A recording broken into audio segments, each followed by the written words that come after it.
अपने आत्माओं हम सुना करते थे श्री कृष्ण जी ने पर्वत उठा लिया था, गिरिराज यानी गोवर्धन पर्वत को उठा लिया था हाथ पर, उंगली पर ऐसे।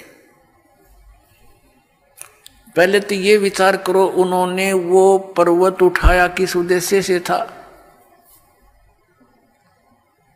उन्होंने इस उद्देश्य से उठाया था कि वहां इन देवताओं की पूजा होया करती,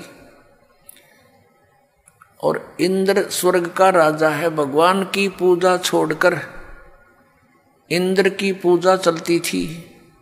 श्री कृष्ण जी ने कहा भाई इंद्र की पूजा छोड़ दो या दो, उस भगवान की पूजा करो।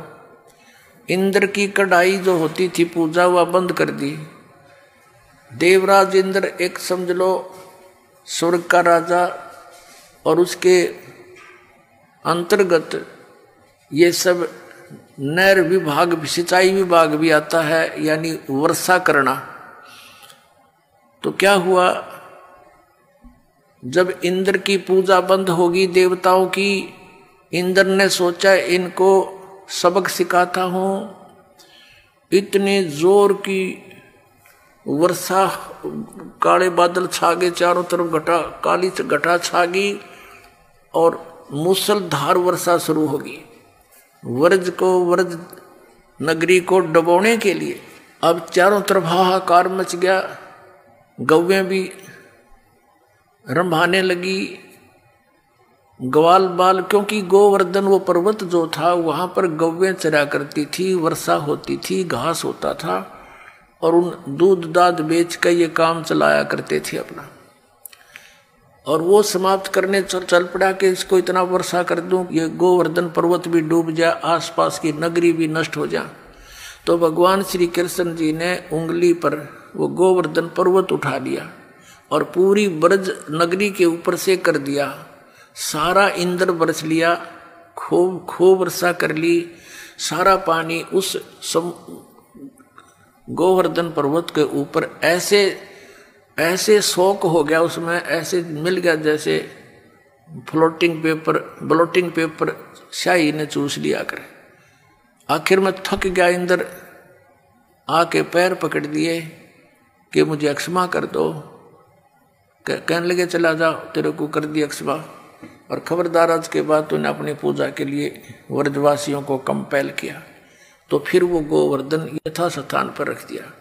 अब पुण्यात्माओं जी, जो गुरु लोग हमें ये शिक्षा देते थे और ये कथा सुनाते थे, श्री कृष्ण जी ने गोवर्धन उठाया, और फिर वो इन्हों कहते थे देवी देवताओं की पूजा करो, श्राद्ध निकालो। अरे भले आदमी हो, श्री कृष्ण जी ने तो देवताओं की पूजा छुटवाई थी, तुम दंड कर रहे हो, उनके विपरीत ज्ञान दे रहे हो, गुण गा रहे हो श्री कृष्ण के, और तुम इसको भगवान बता रहे हो। परमात्मा कहा करते थे कि केवल एक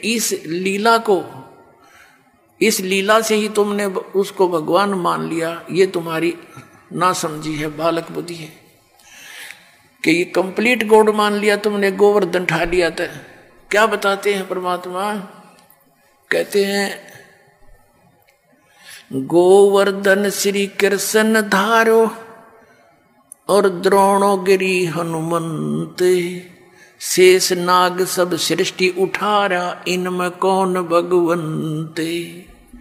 यदि तुम एक ही इस लक्षण से, इस चमत्कार से कि श्री कृष्ण जी ने गोवर्धन उठा लिया, हनुमान जी ने तो फिर द्रोणागिरी उठाई, और आप ही लोक वेद सुनाते हो ब्राह्मण लोगों के शेष नाग के सिर पे, कहते हैं एक कूर्म है, कूर्म के ऊपर एक शेष नाग है, शेष नाग के सिर पे एक बैल है, और उसके ऊपर फिर सारी पृथ्वी रखी है। कहते तुम मानते हो कि शेष के सिर पे सारी सृष्टि है शेष नाग के, तुम यो सारे ब्रह्मांडा, तुम्हारे पूरे ब्रह्मांड ने उठा रहा, समझ लो पूरी पृथ्वी उठा रहा।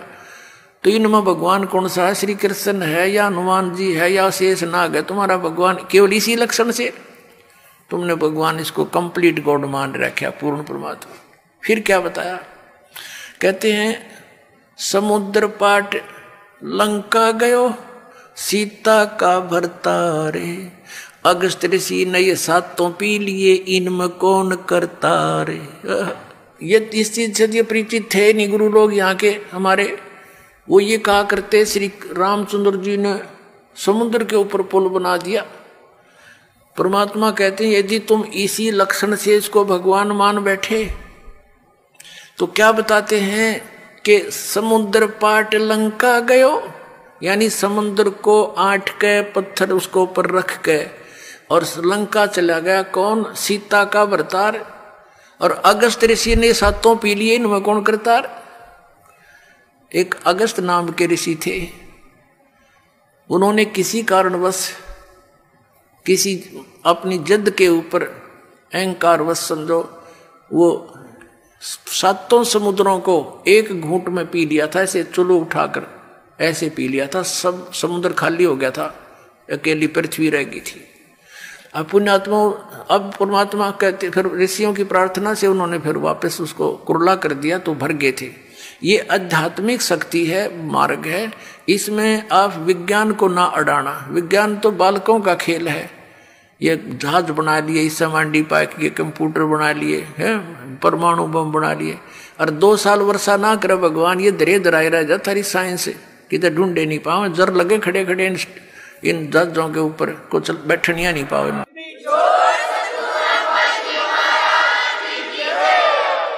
तो परमात्मा कहते हैं फिर इनमें भगवान कौन भाई। अगस्त ऋषि ने तो सातों समुद्र पी लिए थे, तुम एक पत्थर धर के पार हो गया तुम्हारा श्री राम, तुम उसने भगवान मान बैठे। लेकिन तुमने पता नहीं वो पत्थर भी कैसे तरे थे, उसको तो मानने को तैयार ही नहीं। पर परमात्मा ने ये तरीका अपनाया हमारे अज्ञान को हटाने के लिए। श्री रामायण के अंदर एक कथा आती है कि जिस समय श्री रामचंद्र और पूरी सेना एक नाग फांस में आ गई थी, एक सिद्धि से लड़ाई होती थी, तो एक ऋषि ने उसने एक नाग फांस यंत्र होता, वो था हथियार, तो उसके अंदर एक सिद्धि होती है, वो अनेकों नाग बन जाते हैं, उसमें से निरे सांप निकलाए। और उन्होंने सारी सेना को जो लड़ने को तैयार हो रही थी ज्यों की त्यों लपेटे लाकर बांध दी, जैसे रस्से तो बांध दिया करे। और सारे खड़े भगवान राम वीर लक्ष्मण भी नो कति जैसे ईख बांध दिया करे, नो पूरी सी खड़ी जगह जगह, और कोई सा टसमस हो नहीं पा रहा। अब 2 मिनट पाछा उसकी गर्दन काट देते सारे, सबको खड़े खड़े आओ तो विवश हो चुके थे। कहते हैं जब श्री राम ने याद किया गरुड़ को, गरुड़ आया, पक्षी है एक, उसने उन नागों को काटा, मार दिया, और तब वो श्री रामचंद्र जी बंधन मुक्त हुए। अब परमात्मा हमें समझाया करते थे, कबीर भगवान कहते हैं, परमात्मा कहा करते थे कि काटे बंधन विपत में, भाई कठिन कियो संग्राम में, चिन्हो रे नर प्राणिया ये गरुड़ बड़ो अक तुमरो राम। अब परमात्मा कहा करते काटे बंधन विपत में, कठिन कियो संग्राम, और चिन्हो रे नर प्राणिया यो गरुड़ बड़ा तुम्हारा राम। ये कौन सा भगवान है इनमें बताए, वो तो बंदा खड़ा थारा भगवान, तो और गरुड़ नाक उसकी सहयोग करी, तो कौन सा परमात्मा तो इसमें। तो इस तरह के तर्क देकर भगवान ने खूब समझाना चाहा कबीर परमात्मा ने, पर हमारी बुद्धि पर पत्थर डाल रखे थे इन अज्ञानी ऋषियों ने।